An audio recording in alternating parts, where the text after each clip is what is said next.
की नीतियों से अमेरिकी बाजारों में उठापटक। आज जॉब आंकड़ों पर रहेगी नजर। एशियाई बाजारों की पॉजिटिव शुरुआत और एसजीएक्स निफ्टी 8,750 के करीब। एयरसेल मैक्सिस डील मामले में मारन बंधुओं को बड़ी राहत। विशेष कोर्ट ने खारिज किए सभी आरोप। सन टीवी के शेयर में दिखेगी जबरदस्त तेजी। सीएलएसए ने भी लक्ष्य बढ़ाया। एसीसी के नतीजे आज। मुनाफा 43% गिरने की आशंका। आय और मार्जिन भी रहेंगे कमजोर। और आज होगी बीएसई की एनएससी पर लिस्टिंग। 51 गुना सब्सक्राइब हुआ था इशू। ऑफर फॉर सेल के जरिए कंपनी ने 1200 करोड़ रुपए जुटाए। बैड बैंक बनाने की आवाज हुई तेज। नीति आयोग उपाध्यक्ष अरविंद पानागड़िया ने कहा, डूबते कर्ज से निपटने के लिए बैड बैंक बनाना जरूरी। और नई व्यवस्था आने तक बना रहेगा एफआईपीबी। बजट पर नेटवर्क 18 की खास बहस में सरकार ने दिए संकेत। एफआईपीबी खत्म होने के बाद रेगुलेटर या मंत्रालय करेंगे बड़े फैसले।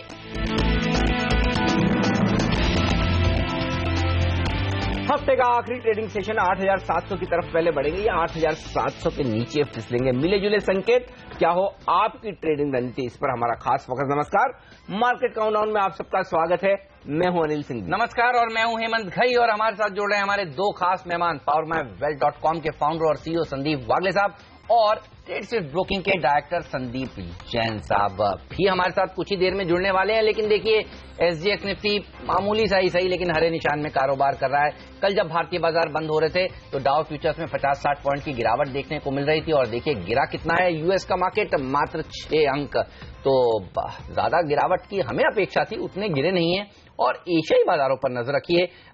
एक हफ्ते की छुट्टी के बाद, ल्यूनर न्यू ईयर की छुट्टी के बाद देखिए आज चाइना के मार्केट सब खुले हैं, तो वहां पर थोड़ा सुस्त कारोबार इस समय देखने को मिल रहा है। लेकिन ऊपरी स्तरों से हल्के हल्के देखिए एशियाई बाजार प्रेशर में आते हुए जितनी तेजी 1 घंटे पहले एसजीएक्स निफ्टी में थी उतनी तेजी नहीं इस समय दिख रही है। लेकिन भारतीय बाजार खुलेंगे कैसे?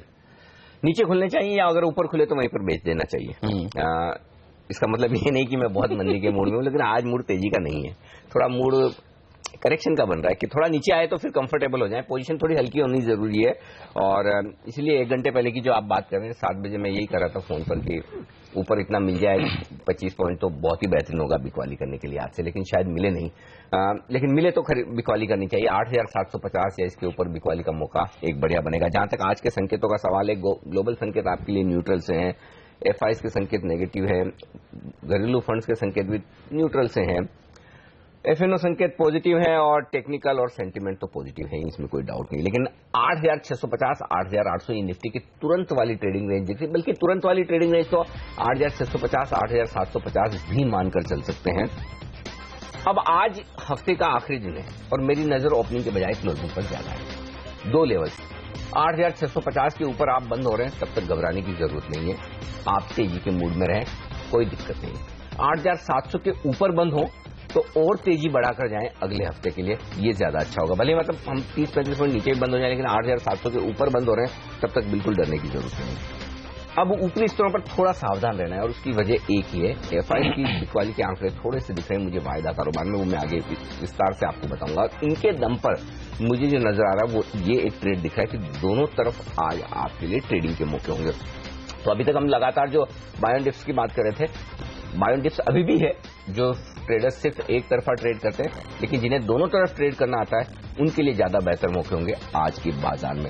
शॉर्ट करें निफ्टी, अगर ऊपर खुल जाए तो 8,750 के नजदीक मिले तो और भी बेहतर, अदरवाइज जहां ऊपर खुले वहीं शॉर्ट करें। 8,800 का स्टॉप लॉस लगा लीजिए। 8,700 पहला टारगेट होगा और ज्यादा कमजोर हो गए, वैसे 8,700 के बहुत नीचे फिसलेंगे इसकी संभावना कम है, लेकिन फिसले तो फिर ज्यादा से ज्यादा 8,650।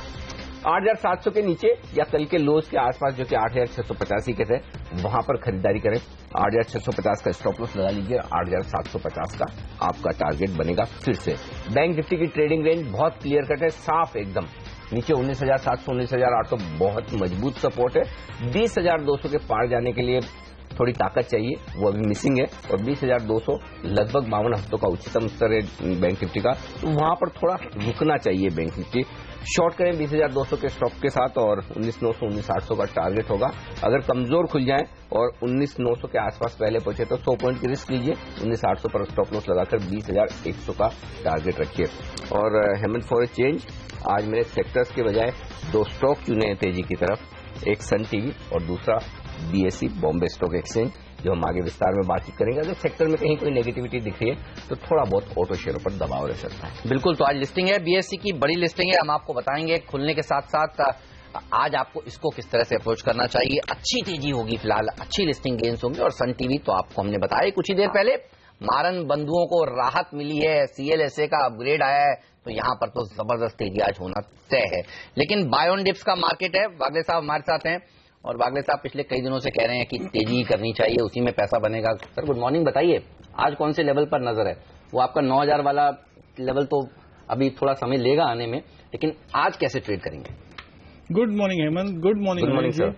आज मैं थोड़ा सा अनिल जी के साथ नहीं हूं, वो इसके लिए कि कल जो इंट्राडे एक्शन हुई थी निफ्टी की, हम पूरे दिन जो परसों का जो क्लोज था उसके ऊपर टिके रहे। एंड में थोड़ा सा करेक्शन हुआ, बट ऐसे कोई डेंजर लेवल नहीं हुए कि वो ब्रीच हुए और वन वे फॉल दिखता है। तो हाँ, 30-40 पॉइंट का करेक्शन हो सकता है, ये मैं मानता हूं, लेकिन ट्रेंड अभी भी मेरे लिए बरकरार है। तो निफ्टी में मेरा व्यू पॉजिटिव होगा। 8650 के स्टॉप लॉस से मैं 8850 के टारगेट के लिए बाय करने की सलाह दूंगा। और ये आज का व्यू नहीं है, 2 से 3 दिन का व्यू है। तो इंट्राडे आपको 40-50 पॉइंट करेक्शन मिलता है तो मेरे लिए बाइंग अपॉर्चुनिटी है। बैंक निफ्टी 19,800 20,300 ये मेरा रेंज रहेगा। ऑलराइट, तो बाय ऑन डिप्स नहीं, बाय ऑन एवरी डिप्स का मार्केट है, घबराने की जरूरत नहीं है। तेजी के साथ ही रहेंगे तो पैसा आपका बनेगा। लेकिन FIIs और FNOs के संकेत क्या नजर आ रहे हैं, खासतौर पर FIIs के पहले बताएं। वैसे वागले साहब जो करें स्टॉप लॉस सेम है, वागले साहब 8,650 का ही है मेरा भी उसमें बदलाव नहीं, तो नीचे की रिस्क उतनी है, लेकिन शायद ट्रेड नीचे की तरफ वाला एक बन सकता है आज। एनीवे वो एक अलग बात है, लेकिन पॉइंट ये है कि आज की कमजोरी की वजह, जिस वजह से मैंने सेल कॉल पहले दिया, बाय कॉल बाद में दिया, उसकी वजह ये आंकड़े हैं जो आप पूछ रहे हैं। और वैसे तो एक तरह से खुश हो सकते हैं कि भाई बड़े दिनों बाद फिर से FIIs की तरफ से 100 करोड़ का छोटा ही सही लेकिन खरीदारी का आंकड़ा आया है। लेकिन 2 नेगेटिव है फिर। लग नहीं रहा था कल का मार्केट देख के कि घरेलू फंड खरीदारी नहीं करेंगे, 111 करोड़। और अब मैं खरीदारी के लिहाज से घरेलू फंड को भी उतनी ही तवज्जो देता हूं, या बल्कि कभी कभी मैं उनसे FIIs के मुकाबले में ज्यादा वेटेज देता हूं। और उसकी वजह है कि अल्टीमेटली बाजार वो चला रहे हैं, तो घरेलू फंड ने थोड़ा सा हाथ खींचा है, तो वो मेरे लिए थोड़ी सोचने वाली बात है। दूसरी बात, अब वायदा कारोबार में देखिए क्या हुआ कल। 260 करोड़ के इंडेक्स फ्यूचर्स और 858 करोड़ के स्टॉक फ्यूचर्स FIIs ने बेचे, यानी कि लगभग 1100 करोड़ की बिकवाली वहां पर हुई है। और ये छोटा आंकड़ा नहीं कल के बाजार को देखते हुए। इसका मतलब क्या है? इसका मतलब ये कि न घरेलू फंड तेजी में है, न FIIs तेजी में। तो तेजी में कौन है? तेजी में फिर ट्रेडर्स है। तो ट्रेडर्स बड़े फंड्स का मुकाबला लंबे समय तक नहीं कर सकते। हाँ, ये जरूर है कि एक ही दिन की बात है, लेकिन ऐसे में जो कमजोर ट्रेडर्स है जिन्होंने कल पोजीशन तेजी की बनाई है बजट के बाद, उनके लिए अपनी पोजीशन हल्की होना जरूरी है। और बाजार जितना हल्का होकर आगे बढ़ेगा उतना सेहत के लिए अच्छा है। लेकिन एक आंकड़ा जो सबसे काम का आपके लिए है उस पर गौर फरमाइए। 3338 करोड़ की, 3300, जी आप सही सुन रहे, 3300 करोड़ की ऑप्शन में खरीदारी। कल के सेशन में एक संकेत साफ दिख रहा है, जमकर पुट ऑप्शन में खरीदारी की है FIIs ने, हर लेवल पर की है। 8,500 से लेकर 8,600, 8,700, 8,400, हर लेवल पर पुट खरीद रहे हैं। इसका मतलब कुछ तो है जो FIIs को कॉशियस रख रहा है। इतने बढ़िया बजट के बाद भी उनकी खरीदारी के आंकड़े नहीं आ रहे हैं, उल्टा वो पुट खरीदकर अपनी हेजिंग करने के मूड में। इसलिए मुझे लगता है कि ऊपरी स्तरों पर थोड़ा सावधान रहना चाहिए। अगर आज मैं थोड़ा कॉशियस व्यू दे रहा हूं, या हो सकता है आप लोगों को लग भी रहा हो कि मैं थोड़ा नेगेटिव साइड पे ज्यादा बोल रहा हूं, लेकिन उसकी वजह ये कि आंकड़े थोड़े मुझे ढीले दिख रहे हैं और इन आंकड़ों के दम पर ऊपर अटकेंगे तो ऊपर बेचने में रिस्क कम है इस वक्त। चलिए, लेकिन कौन से वो स्टॉक्स हैं जहां पर अच्छी तेजी देखने को मिलेगी, चलिए जानते हैं। वागले साहब, 3 बाय साइड के आइडियाज आपने दिए, 1 सेल साइड का, तो बाय वाले पहले बताइए। हेमंत, बर्जर पेंट में कल एकदम क्लियर पैटर्न निकला है और आई थिंक एशियन पेंट्स भी हमने काफी अच्छी रनअप देखी है पिछले कुछ हफ्तों में। तो मुझे लगता है ये अभी तैयारी कर रहा है कैचअप करने के लिए, तो मैं बर्जर पेंट्स में बाय करने की सलाह दूंगा। मेरा ये पहला स्टॉक होगा। Stop loss 216, target 234। Divi's lab ये मेरा दूसरा स्टॉक होगा जिसमें बाय करके चले। Stop loss 720, target 780। ये थोड़ा सा 3 से 4 दिन का व्यू है। डीवीज लैब काफी गिरा है और बेस बिल्डिंग ये मुझे लगता है कुछ ट्रेडिंग के लिहाज से, तो अगले 3 से 4 दिन में मुझे इसमें तेजी दिखती है। और तीसरा मेरा स्टॉक होगा एनएचपीसी। इसमें प्राइस और वॉल्यूम ब्रेकआउट हमने देखा है, सो 29.30 के स्टॉप लॉस से बाय करें for a target of 34.50। Okay, तो ये है 3 बाय साइड के आइडिया, लेकिन एक सेल साइड का आइडिया भी है, वो हम कुछ ही देर में जानेंगे वागले साहब का कौन सा है। बताइए एफएनओ में किस तरह की पोजीशंस बनी? हेमंत देखिए, 2-3 चीजें एफएनओ में बहुत इंपॉर्टेंट है। पहला तो ये पोजीशन तो तेजी की बनी है, इसमें कोई डाउट नहीं हो रही। इसी वजह से मैं एफएनओ के संकेत पॉजिटिव ही लिख रहा हूं। एक बढ़िया बात हुई एफएनओ में, और वो ये कि हाईएस्ट ओपन इंटरेस्ट जो 8,400 पर था वो शिफ्ट होकर 8,500 पर आया है। तो यानी कि आपके लिए बाजार की ट्रेडिंग रेंज ऊपर की तरफ शिफ्ट हो रही है, सपोर्ट ऊपर शिफ्ट हो रहा है, वो एक अच्छी बात है, पहली पॉइंट। दूसरी पॉइंट है कि 8,600 के पुट पर 42 लाख शेयरों का ओपन इंटरेस्ट है, तो आपके लिए नीचे की रिस्क भी साफ दिख रही है। अगर आज कमजोर हो भी गए, खराब हो भी गए, 30, 40, 50 पॉइंट गिर भी गए, तो आपके लिए 2 बहुत मजबूत सपोर्ट नीचे 8,600 और 8,650। 8,650 तकनीकी तौर पर है और 8,600 का सपोर्ट वायदा कारोबार के लिहाज से। और जब आप देखिए 800 पॉइंट की नॉन स्टॉप तेजी पर आप ट्रेड कर रहे हैं, तो 100 पॉइंट की रिस्क तो आपको लेनी पड़ेगी। 100-125 पॉइंट की रिस्क बड़ी नहीं होती, तो ये आपके लिए सपोर्ट बहुत क्लियर डिफाइन है। और जब सपोर्ट आपको पता है, आपको रिस्क पता है, तो फिर आपको तेजी करना आसान होता है। ये एक अच्छा संकेत है। तीसरा अच्छा संकेत क्या है? निफ्टी और बैंक निफ्टी दोनों में पोजीशन बढ़कर आई है जो ट्रेडर्स की तरफ से, लेकिन सामने एफआईएस की शॉर्ट्स हैं। तो ये देखिए, एफआईएस ने शॉर्ट किए, ट्रेडर्स ने लॉन्ग किए, तो ये मिसमैच वाला मामला है यहां पर, इसीलिए थोड़ा टसल वाला मामला बनता हुआ दिख रहा है। अब एक चीज जो आपके लिए जरूरी है, वो कल की तरह 8,700 का लेवल क्यों जरूरी है? 8,700 पर कल 9 लाख शेयर पुट में जुड़े हैं, और किसी भी स्ट्राइक प्राइस पर कॉल हो या पुट, सबसे ज्यादा ओपन इंटरेस्ट का एडिशन 8,700 पर हुआ है, और वहीं कॉल में 4 लाख शेयर कम भी हुए हैं। इसका मतलब एक चीज क्लियर कट है, क्या कि तेजी करने वाले ट्रेडर्स मान रहे कि 8,700 के नीचे नहीं जाएंगे, और मंदी करने वाले ट्रेडर्स भी यही मान रहे कि 8,700 के नीचे बाजार जाएगा नहीं। तो जब तक आज आप 8,700 के ऊपर है, भले 35 पॉइंट गिर भी जाए, तब भी घबराने की जरूरत नहीं, तब भी आप तेजी में ही है। पहला शायद रिस्क वाला फैक्टर तब बनेगा जब आप कल के लोस को तोड़ें, 8,685 को तोड़ेंगे, तो शायद intraday traders stop loss trigger करेंगे, और तब भी रिस्क आपके लिए 8,650 के नीचे की नहीं है। तो 2 तरह से ट्रेड कर सकते हैं। अगर सुस्त शुरुआत हो, मजबूत शुरुआत हो जाए, तो एक शॉर्ट आइडिया ऊपर ले लें, लेकिन अगर आप बहुत कमजोर खुल जाएं और 8,700 पहले आ जाए, थोड़ा नीचे पहले आ जाए, तो पहले खरीदारी कर लें। घबराने की जरूरत नहीं है, दोनों तरफ ट्रेडिंग के मौके हैं। इसलिए मैं कह रहा हूं कि ऐसा नहीं कि कोई बाजार बहुत तेजी से गिर जाएगा, बहुत तेजी से भाग जाएगा। इसलिए व्यू आपको कॉन्ट्रा लेना पड़ेगा। अपने लेवल्स पर नजर रखें, अगर इन बिटवीन कहीं खुले, कुछ मत करिए, अपना लेवल आ जाने दीजिए, और अब बाजार आपको पक्का मौका देगा लेवल पर आज ट्रेड करने का। हफ्ते का आखिरी सेशन है, क्लोजिंग पर फोकस करिए। 8,650 क्लोजिंग बढ़िया है, होल्ड करें पोजीशन। 8,700 के ऊपर की क्लोजिंग, भले ही 30 पॉइंट नीचे बंद हो जाए, फिर भी तेजी करके जाए। ये 2 लेवल्स ध्यान में जरूर रखिए। ऑलराइट, चलिए तो इन लेवल्स पर रखिए नजर, और रखिए नजर सीएनबीसी आवाज पर, क्योंकि हम ब्रेक के बाद आपको बताने वाले हैं एक शॉर्ट साइड का आइडिया भी जो संदीप वागले जी का है। संदीप जैन साहब भी हमारे साथ जुड़ेंगे अब ब्रेक के बाद, और हम आपको बताएंगे सबसे पहले 5 टेक्निकल एक्सपर्ट्स की राय आज निफ्टी को किस तरह से ट्रेड करने की है, साथ ही कौन से वो 5 स्टॉक्स हैं जहां पर खबरों के दम पर एक्शन देखने को मिलेगा। सन टीवी पर बात होगी, बीएसई पर बात होगी, तो एक्शन भरपूर है। ब्रेक लेते हैं, फिर हाजिर होते हैं।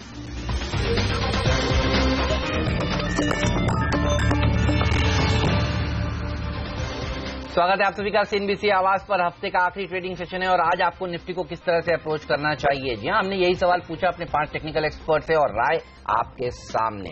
और देखिए, मेरा बखारिया कह रहे हैं कि तेजी में ही पैसा बनेगा। टारगेट है 8,790 का, 8685 का स्टॉप लॉस भी रखिए। ओके, और इसके अलावा राय हमारे दूसरे एक्सपर्ट की है यहाँ पर बिकवाली की तरफ। आशुतोष टर्ना कह रहे हैं कि 8,740 का स्टॉप लॉस लगाकर शॉर्ट कर दिया। ये इंटरेस्टिंग है, मतलब कल की क्लोजिंग से सिर्फ 5 पॉइंट ऊपर का स्टॉप लॉस, इंटरेस्टिंग। और देखिए, जो तीसरे एक्सपर्ट हैं जेके दोषी, उनकी राय भी बिकवाली की है, और वो कह रहे हैं कि 8,625 का एक टारगेट है, 8760 का स्टॉप लॉस रखिए। ओके, और बिकवाली की राय विकास सालुंखे की भी है, 8,760 का स्टॉप लॉस, शॉर्ट करे 8,650 तक गिरेगा। किरण यादव कह रहे हैं मगर तेजी करनी चाहिए, और उनका टारगेट देखिए सबसे एग्रेसिव 8,800 का, 8875 तक भी जाएगा। निफ्टी 8670 के स्टॉप लॉस के साथ सिर्फ और सिर्फ तेजी करने की राय निकल कर आ रही है। तो 5 में से 2 एक्सपर्ट हैं बुलिश, 3 बेयरिश। इंटरेस्टिंग, ये बाजार तो जो वोलेटिलिटी की ओर इशारा कर रहा है जिसकी हम बात कर रहे हैं। दोनों तरफ मौके, दोनों तरफ के ट्रेडर तैयार है आज के बाजार को खेलने के लिए। रेंज लिख लीजिए 8,650, 8,675 नीचे है मजबूत सपोर्ट जोन, 25 पॉइंट की ये रेंज। ऊपरी स्तर पर 8,750 और 8,800 की रेंज में जाकर हम रुकेंगे, ये मानना है हमारे 5 टेक्निकल एक्सपर्ट्स का। ऑलराइट, चलिए तो बात हुई 5 टेक्निकल एक्सपर्ट की निफ्टी पर, लेकिन कौन से वो 5 स्टॉक्स हैं जो खबरों के दम पर आज जबरदस्त एक्शन दिखाने वाले हैं? आइए देखते हैं 5 का पंच। सन टीवी, इसके लिए इससे बड़ी खबर शायद ना हो। आज का दिन बड़े एक्शन वाला, क्योंकि स्पेशल कोर्ट ने यहां पर सीबीआई और ईडी की तरफ से जो कुछ भी चार्जेस सन टीवी के प्रमोटर्स पर लगाए थे उन्हें खारिज कर दिया है। उनके सारे आरोप उन्होंने खारिज कर दिए हैं। जाहिर सी बात है कि सन टीवी में एक बड़ा उछाल दिखेगा, जहां खुले वही खरीद लीजिए। बिल्कुल, और आप देखिए सीएलएसए ने सेल से एनालिस्ट को बाय का रेटिंग बढ़ाई है और लक्ष्य दिया है 438 से 661। तो यहां पर जबरदस्त तेजी होगी। नजर रखिएगा एजिस लॉजिस्टिक्स पर भी। यहां पर भी देखिए आज जो नतीजे आए हैं उसमें मुनाफा 26% बढ़ा है, इनकम दुगनी हुई है, लेकिन एबिटा मार्जिन जरूर थोड़े से नर्व हुए हैं। 8.4% से ये घटकर 4.8% हो गए। KEI इंडस्ट्रीज, इसने भी कल बाजार बंद होने के बाद बेहद शानदार नतीजे पेश किए। 15 करोड़ से मुनाफा बढ़कर 27 करोड़ के आसपास। आय में भी बड़ा उछाल 27% का। ऑपरेटिंग प्रॉफिट 28% बढ़कर आया है। मार्जिन स्थिर है 10% के आसपास। गॉडफ्रे फिलिप्स पर भी नजर रखिए, अच्छे नतीजे इसने भी पेश किए हैं। एक्सपेक्टेशन थी नंबर्स बढ़िया आएंगे, लेकिन उम्मीदों से बेटर आए हैं। 12.5 करोड़ के मुनाफे के मुकाबले 38.5 करोड़ का मुनाफा इन्होंने पेश किया है। 11% इनकम बढ़ी है और सबसे इंपॉर्टेंट एबिटा मार्जिन आप देखिए 3.8% से बढ़कर 6.3% हो गए। सुपर डुपर रिजल्ट्स हैं ग्लेनमार्क फार्मा के, कल बाजार बंद होने के बाद आए। 196 करोड़ से मुनाफा बढ़कर 477 करोड़। आय में 42% से ज्यादा की बढ़त। और देखिए ऑपरेटिंग लेवल पर प्रॉफिट जो आया 765 करोड़, दुगुना होता हुआ दिख रहा है। और मार्जिन 10% का बड़ा इंप्रूवमेंट। तो हर एक लिहाज से ग्लेनमार्क के लिए बेहतरीन टीम आई।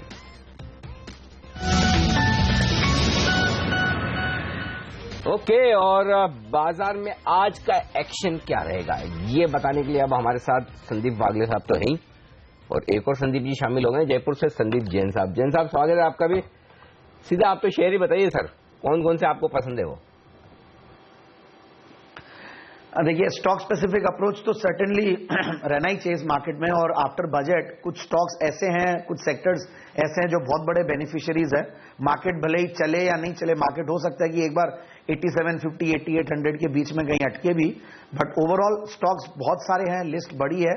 और मुझे ऐसा लगता है कि टूरिज्म की वजह से जो टूरिज्म में जो 5 जोन्स बना रहे हैं और जो इंफ्रास्ट्रक्चर क्रिएट करने की कोशिश कर रहे हैं सरकार, तो उसकी वजह से टूरिज्म फाइनेंस कॉर्पोरेशन मुझे लगता है कि बड़ा बेनिफिशियरी रहेगा। तो TFCI, फार्मा कहीं ना कहीं काफी पिटाई हो चुकी है और अब ऐसा लगता है कि ट्रम्प फैक्टर और ये सारी चीजें डिस्काउंटेड हो चुकी है।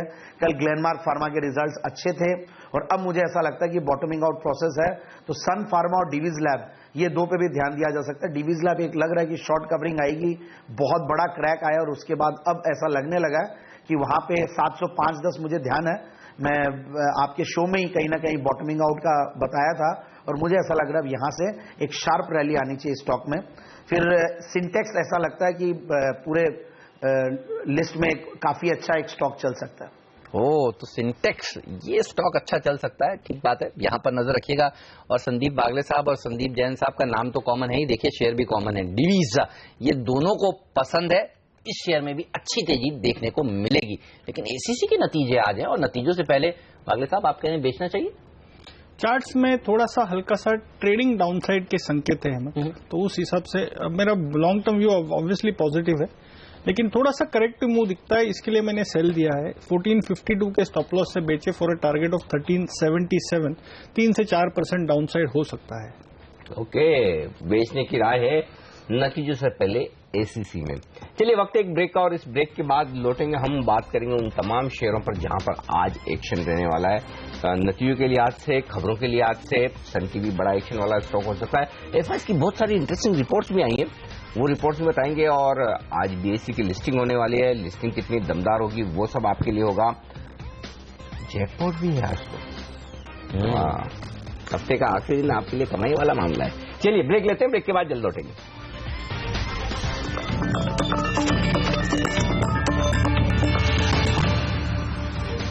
स्वागत है आप सभी का CNBC आवाज पर। जी हां, बैंकिंग स्टॉक्स में देखिए जबरदस्त तेजी हो रही है। बजट के बाद से ही बैंक निफ्टी ने बाजार का मूड सुधारने का काम किया है। और आप देखिए अरविंद पनगड़िया जो नीति आयोग के वाइस चेयरमैन हैं, उन्होंने कल क्या बयान दिया। वो कह रहे हैं कि बैड बैंक जल्द बनेगा। और वही नहीं, कल कोयला और बिजली मंत्री पीयूष गोयल ने भी कहा कि अब ज्यादा इंतजार नहीं करना पड़ेगा। आइए सुनते हैं पहले उन्होंने क्या बयान दिया, उसके बाद आपको बताएंगे कौन सा PSU बैंक हमारे एक्सपर्ट्स को सबसे अच्छा लगता है।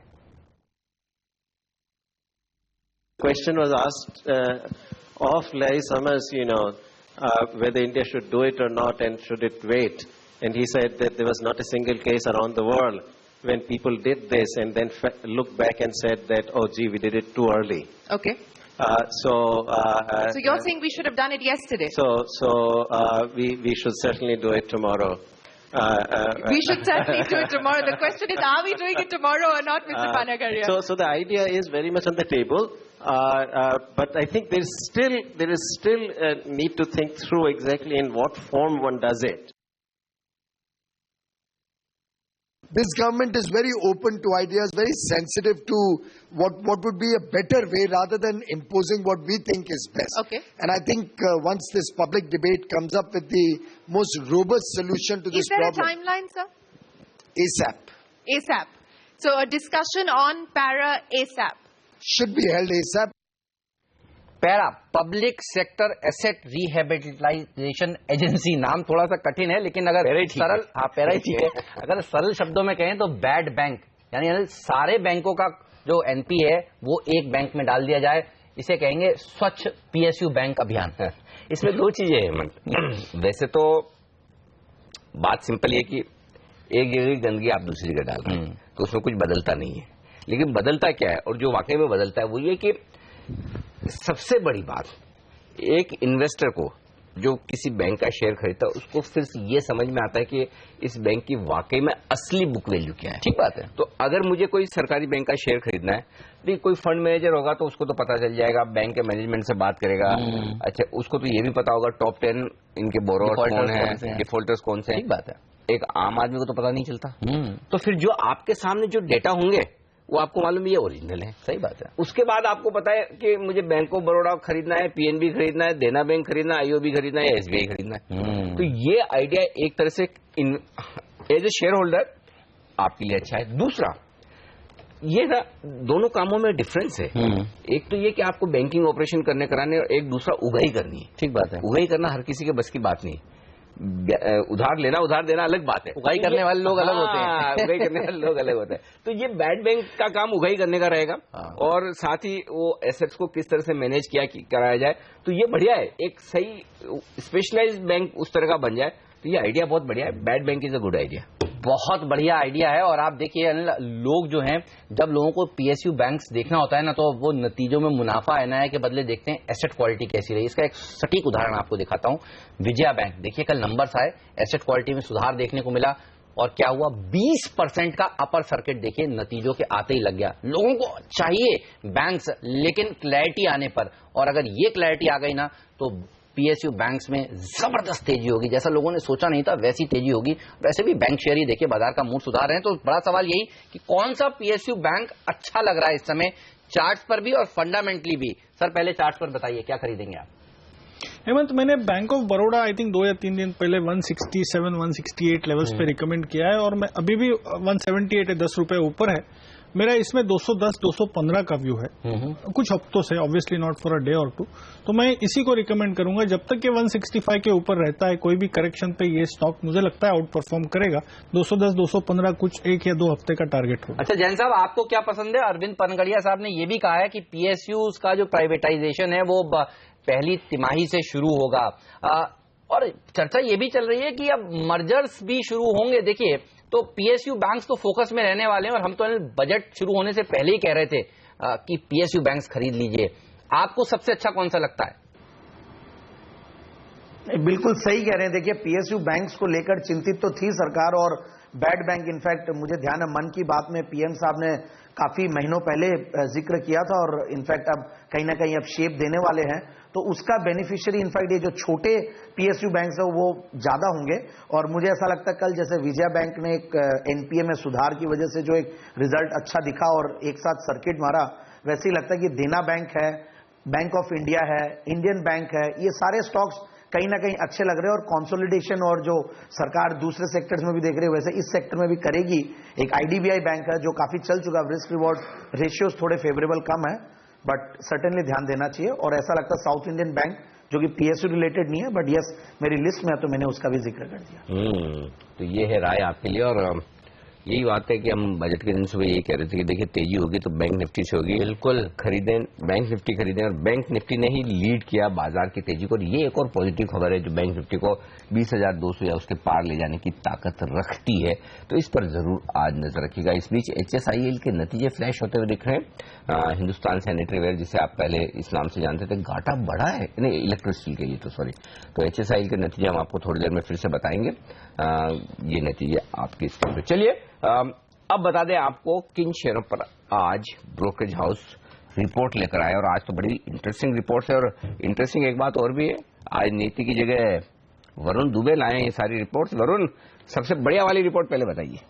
देखिए, सबसे बढ़िया वाली रिपोर्ट जो है वो है सन टीवी पे और ये है CLSA की, क्योंकि यहाँ जो मारन ब्रदर्स के ऊपर जो हैंगओवर था वो दरअसल इस काउंटर के ऊपर काफी बड़ा हैंगओवर था, उनके ऊपर जो केस चल रहा था, और वो अब जब इनको रिलीफ मिल चुकी है तो वो इस काउंटर पे जो हैंगओवर था वो हट चुका है। और इसके लिए इन्होंने अपनी जो बिकवाली की सलाह थी उसे अपग्रेड करके अब खरीदारी की सलाह ये इस काउंटर पे दे रहे हैं। और 661 का इन्होंने प्राइस टारगेट दिया है, यानी कि कल के क्लोजिंग से अगर आप देखें तो करीब 20% का अपसाइड ये इस काउंटर पे देख रहे हैं। हैंगओवर तो है वो तो खत्म हो गया, आगे जो एड रेवेन्यूज है वो भी इस कंपनी की काफी बेहतर ग्रो होगी और इसी के लिए ये खरीदारी की सलाह CLSA की तरफ से आई है।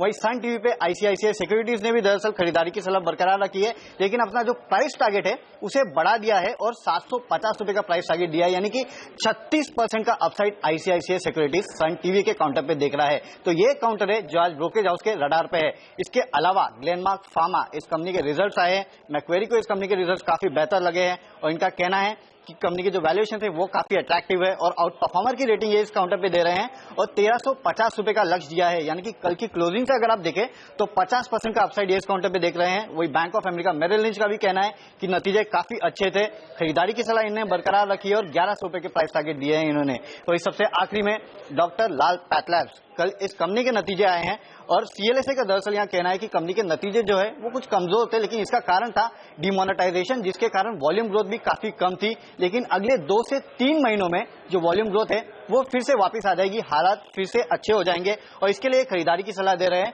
और 1570 रुपए का प्राइस टारगेट दिया है, यानी कि कल के क्लोजिंग से करीब 45% का अपसाइड इन्होंने इस काउंटर पे दिया है। यानी कि ये सबके सब अगर आप एक चीज देखें, सबके सब काउंटर्स में जो अपसाइड है अच्छा खासा जो ब्रोकरेज फर्म्स है वो देख रही हैं। ओके, तो डॉक्टर लाल पैथ लैब लोग डायग्नोज कराने के लिए देखे जा रहे हैं और फायदा हो रहा है इस कंपनी का। 2-3 दिन पहले थायरोकेयर के नंबर भी जबरदस्त आए थे। बोला था सब लोग जांचें बहुत कराते, जांच पहले कराते हैं, डॉक्टर कहता है पर्चा बाद में लिखूंगा, पहले जांच करा। आजकल डॉक्टर भी सेफ चलता है ना, बोला कि जो कुछ पहले तो अच्छा वो ही होता था कि कभी कोई ब्लड रिपोर्ट और ये सब रिपोर्ट का बोलते लोगों को लगता था बड़ी बीमारी होगी। आजकल तो बुखार में भी पहले रिपोर्ट, हाँ, और आदमी तो डॉक्टर के पास जाने से पहले ही करा लेता है, बोले यार पहले ही पता चल जाए। और गली मोहल्लों में डॉक्टर के क्लिनिक से ज्यादा लैब्स खुल गए।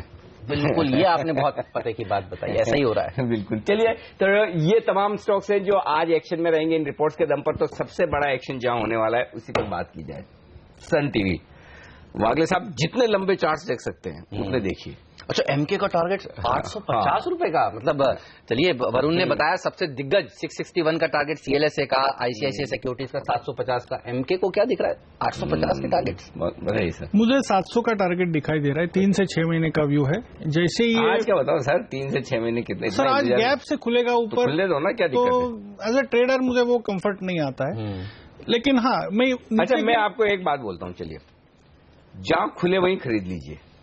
ये बोल्ड कॉल हो गया। हाँ, बोल्ड कॉल। 8% खुला ऊपर तो 10% ऊपर खुले तब भी खरीदिए, इससे ज्यादा खुल नहीं सकता। FNO का स्टॉक है। हाँ। अब बताइए, अब 10% कल की क्लोजिंग क्या थी भाई, एक बार जरा 551, 600। अच्छा, एक 600 की क्लोजिंग थी, नहीं 551 की क्लोजिंग थी तो 10%। 605 खुलता है, 605। अच्छा कल का चार्ट बताइए, ये कल का है? हाँ कल का है।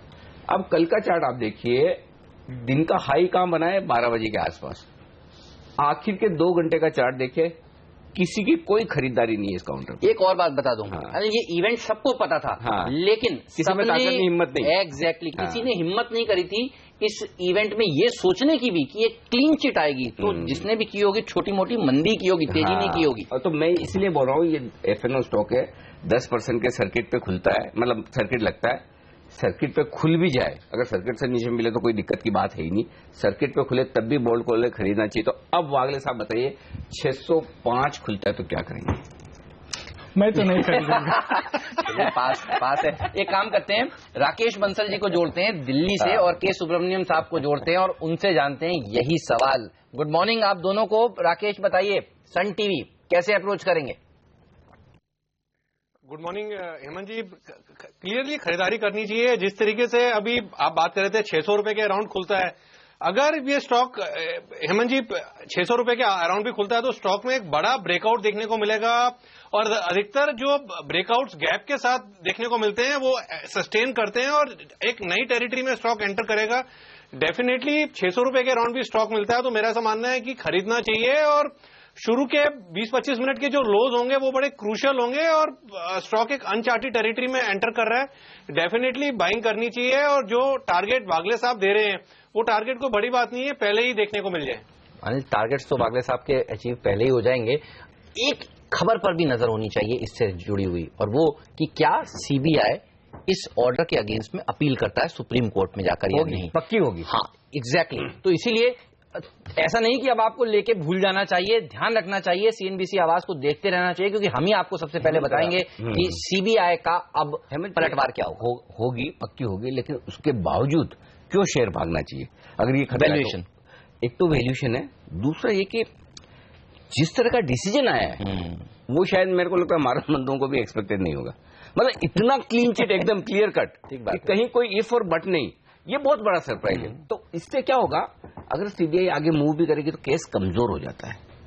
अब अगला डिसीजन जो भी होगा ना, लोग क्या अब तक क्या लोग सोचते थे कि जो भी डिसीजन नेगेटिव आने की चांसेस बहुत ज्यादा है, नेगेटिव आने की ज्यादा, अब क्या सोचेंगे, पॉजिटिव आने की चांसेस ज्यादा। अब नेगेटिव आया तो सरप्राइज है।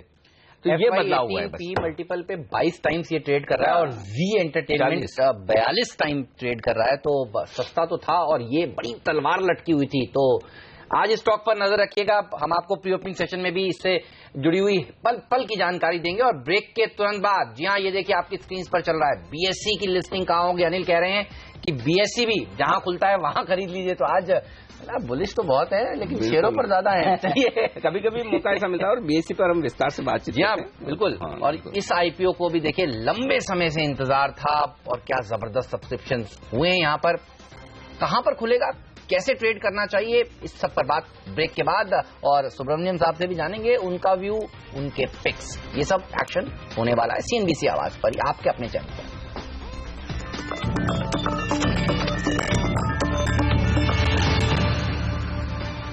ऑलराइट, और आज की सबसे बड़ी लिस्टिंग, जी हाँ बीएससी की लिस्टिंग पर बात करते हैं। अनिल, बोल्ड कॉल है, जहां खुले यहां खरीद लीजिए। अच्छा खुलेगा कहां, क्या उम्मीद है? अगर हेमंत 3 डिजिट में खुले तब तो सोचने की जरूरत नहीं। 3 डिजिट का मतलब ये हुआ कि 806 रुपए की इश्यू प्राइस और 999 तक, यानी कि 200 रुपए ऊपर तक भी खुले तब तक तो सोचने की जरूरत नहीं, तुरंत खरीद लीजिए। मतलब 1000 तक तो कोई रिस्क ही नहीं है खरीदने में। मुझे लगता है कि जहां खुलेगा वहां से और बढ़ेगा, ऐसा मुझे बीएससी में लगता है। और अगर मार्केट का भाव भी काफी प्रीमियम पर था ना, क्या 200 रुपए के आसपास शायद था, तो वो तो 1000 रुपए के आसपास, लेकिन मुझे नहीं लगता वो उतने ही पे रुक जाएगा। मेरा बोल्ड कॉल ये होगा कि 1050 से 1100 ये होना चाहिए, यानी कि 250 से 300 रुपए की प्रीमियम हो सकती है।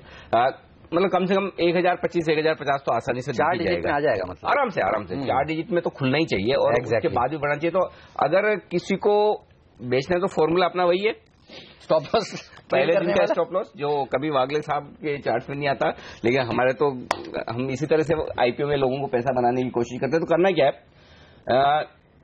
1000 के ऊपर खुले 1000 का स्टॉप लॉस रख लीजिए, 1000 के नीचे जाने लगे तो प्रॉफिट बुक करिए, 1050 1025 की रेंज में खुले होल्ड करिए, मैं 1075 1100 रुपए के आसपास प्रॉफिट बुकिंग करने की राय दूंगा। वो लेवल मिल सकता है, वहां प्रॉफिट बुकिंग करें। अगर नहीं भी करें, पड़े रहने तो कोई दिक्कत वाली बात नहीं। इस स्टॉक में कोई ऐसा आपको नुकसान हो जाएगा, थोड़ा बहुत ऊपर नीचे होगा, वो एक अलग बात है।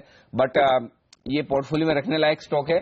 अगर बुक करने ही जिन लोगों को लिस्टिंग पर मुनाफा लेना ही है, मेरे ख्याल से आराम से इंतजार करें। बट एक चीज क्लियर है, जहां खुलेगा वहीं से बढ़ेगा और 1000 के नीचे नहीं खुलेगा। चलिए, तो ये राय एमसीएक्स पर, तो फिर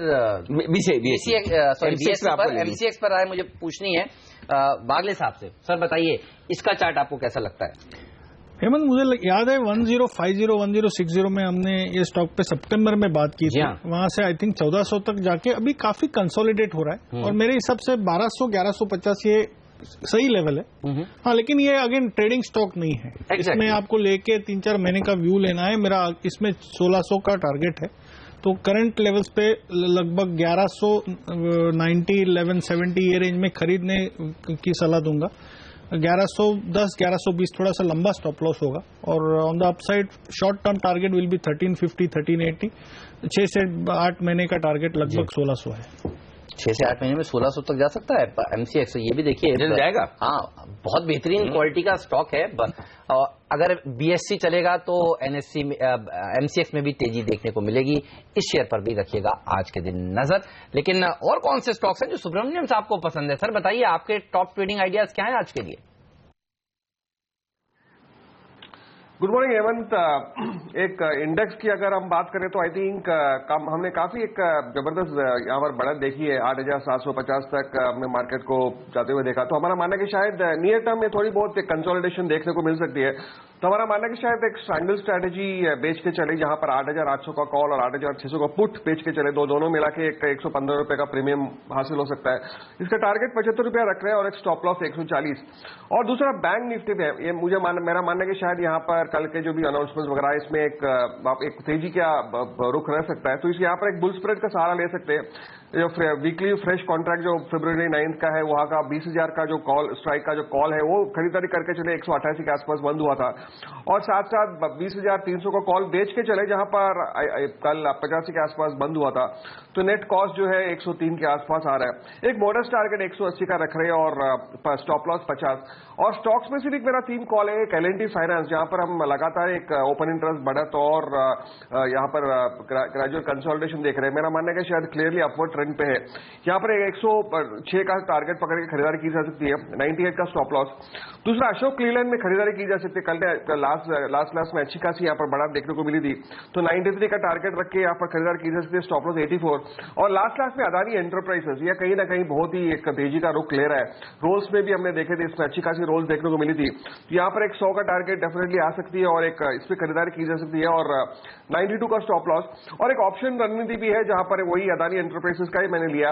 यहां पर लॉसेस काफी भारी भरकम है, इसलिए हमने एक बुल स्प्रेड का सहारा लिया, जहां पर आप 90 का जो स्ट्राइक है अदानी एंटरप्राइजेस की खरीदारी की जा सकती है, जो कल 6:30 के आसपास बंद हुआ।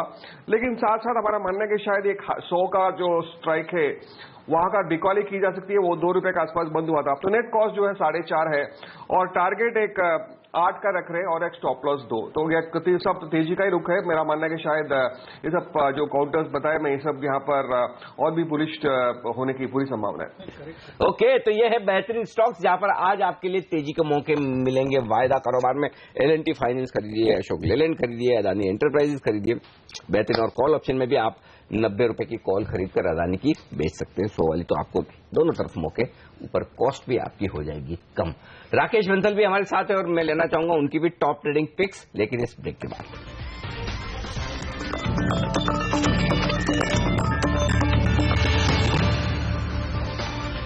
चलिए, तो ब्रेक से पहले आपने जाने सुब्रमण्यम साहब के पिक्स और अब बारी है राकेश बंसल जी के टॉप ट्रेडिंग आइडियाज की।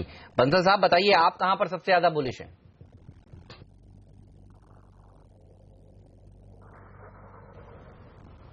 लगता है राकेश जी को हमारी आवाज अभी पहुंच नहीं रही है। उनसे हम बातचीत करेंगे कुछ ही देर में, लेकिन बात कर लेते हैं ग्लेनमार्क फार्मा की। क्या जबरदस्त नंबर्स इन्होंने पेश किए बाजार बंद होने के बाद। ये बताइए वागले साहब, चार्ट्स कैसे लगते हैं ग्लेनमार्क फार्मा के? सरप्राइजिंगली हेमंत थोड़े सबड्यूड लगते हैं। 920 के ऊपर अगर आज निकलता है तो मेरे रडार पे आ जाएगा और मेरा इंट्राडे टारगेट नहीं 920 के ऊपर निकलता है उसके ऊपर ही खुलेगा तो 950 का टारगेट 1 या 2 दिन में आ सकता है एज ए ट्रेड। 920 के ऊपर खुलेगा, बताइए। और सस्टेन होगा सस्टेन तो 910 का स्टॉप लॉस डाल के 950 955 का इंट्राडे या मंडे तक का टारगेट होगा। ये टारगेट ठीक है, जबरदस्त। 220 के ऊपर तो खुल जाएगा। अच्छा, बहुत नंबर बहुत अच्छे, बेटर देन एक्सपेक्टेड है। जेटिया जो इनकी दवा थी जो इन्होंने लॉन्च की थी उससे काफी फायदा मिला है। लेकिन चलिए इस शेयर पर भी रहेगी हमारी नजर, ठीक उसी तरह जिस तरह से सन टीवी पर हमारी नजर रहेगी। देखिए ये वो तमाम शेयर हैं जो हमने आज आपको टॉप 5 में बताए हैं, तो इन पर जरूर नजर बनाकर रखिएगा। राकेश जी हमारे साथ जुड़ चुके हैं। सर बताइए आपके टॉप ट्रेडिंग आइडियाज आज के लिए कौन से होंगे? हेमंत जी, मुझे टेलीकॉम स्पेस काफी अच्छा लग रहा है। टॉप जो 2 कॉल्स हैं वो टेलीकॉम स्पेस से ही हैं। भारतीय एयरटेल को खरीदने की राय रहेगी 340 के स्टॉप लॉस के साथ 375 के लक्ष्य के लिए। दूसरा एक बाय कॉल रहेगा आइडिया पर 104 का स्टॉप लॉस 124 के लक्ष्य के लिए आइडिया को बाय करने की राय रहेगी। एंड हेमंत जी दोनों ही भारतीय और आइडिया में रिस्क रिवॉर्ड काफी फेवरेबल है। और तीसरा बाय कॉल रहेगा इंडिया बुल हाउसिंग फाइनेंस पर। यहां पर भी राउंडिंग बॉटम फॉर्मेशन देखने को मिल रहा है, टेक्निकल पैटर्न काफी बुलिश है। 741 का स्टॉप लॉस 810 के लक्ष्य के लिए इंडिया बुल हाउसिंग फाइनेंस पर एक बाय कॉल रहेगा। चलिए, तो सब जगह खरीदारी करनी है राकेश जी को, भारतीय एयरटेल, आइडिया और साथ ही आईबुल हाउसिंग फाइनेंस, ये 3 स्टॉक आपके लिए आज मौका देंगे। बेहतरीन मौके आपके लिए बेहतरीन बनने वाले इस ब्रेक के तुरंत बाद, क्योंकि शुरुआत होने वाली है भारतीय बाजार की। रुपए की ओपनिंग तो होगी, लेकिन करेंसी मार्केट के साथ साथ हमारा प्री ओपनिंग सेशन शुरू हो जाएगा। एसजेक्स निफ्टी दिखा दें आपको कि किस तरह के हालात हैं, क्योंकि ऊपरी स्तरों से थोड़ा थोड़ा नीचे आता हुआ दिखा था, अभी भी 7 पॉइंट ऊपर है, लेकिन हरे निशान में, अच्छी बात है। और इसके साथ ही आपको बताएंगे हम स्टॉक 2020 का अपडेट, 20 बेहतरीन ट्रेडिंग आइडियाज। और अगर आपको ट्रेड नहीं करना है, इन्वेस्टमेंट करना है, तो आज आपके लिए एक खास पेशकश, हफ्ते के आखिरी दिन जैकपॉट शेयर। लेकिन जो एक्शन होगा आज का वो तो शुरू होगा 9:15 से, और 9:15 के बाद आज तो बड़ा दमदार पैनल एक्शन बताने के लिए देखिए वागले साहब तो हमेशा की तरह है ही है, राकेश बंसल जी, संदीप जैन और क्रिस सुब्रमण्यम, ये बताएंगे आपको तुरंत बाजार खुलते ही कहां है आपके लिए ट्रेडिंग के मौके। पहला थोड़ा इस ब्रेक के बाद।